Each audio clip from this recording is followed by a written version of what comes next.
Test অধিনায়ক হবার পর থেকেই সমালোচনা যেন পিছু ছাড়ছিল না শুভমান গিলের। তবে সব সমালোচনার জবাব দিয়ে যাচ্ছেন ব্যাট হাতে। এবার টেস্টে এমন এক নজির গড়লেন যা টেস্ট ক্রিকেটের ইতিহাসে কখনোই দেখেনি ক্রিকেট বিশ্ব।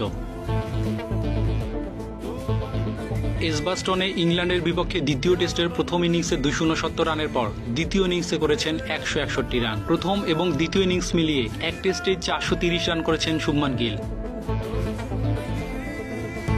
শুভমান গিলই বিশ্বের একমাত্র ব্যাটার যিনি এক টেস্টে 2 ইনিংসে ডাবল সেঞ্চুরি ও 150 এর বেশি রানের ইনিংস খেললেন। এর আগে এক টেস্টে 2 ইনিংসে 150 এর বেশি রানের ইনিংস খেলা একমাত্র ব্যাটার ছিলেন অস্ট্রেলিয়ান কিংবদন্তি অ্যালান বোর্ডার।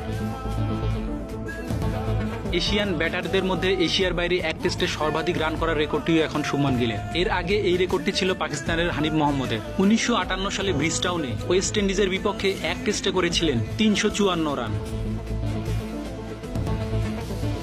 অন্যদিকে তৃতীয় ভারতীয় ব্যাটার হিসেবে এক টেস্টের 2 ইনিংসেই 100 এর বেশি রানের ইনিংস খেললেন শুভমান গিল। এর আগে সুনীল গাভাস্কার ও বিরাট কোহলি এক টেস্টের 2 ইনিংসে 100 এর বেশি রানের ইনিংস খেলেছিলেন। গিলের রেকর্ডময় টেস্টে ইংল্যান্ডের বিপক্ষে জয়ের স্বপ্ন দেখছে ভারত। দ্বিতীয় টেস্টের চতুর্থ ইনিংসে ইংল্যান্ডকে পাহাড়সম 608 রানের টার্গেট দিয়েছে টিম ইন্ডিয়া।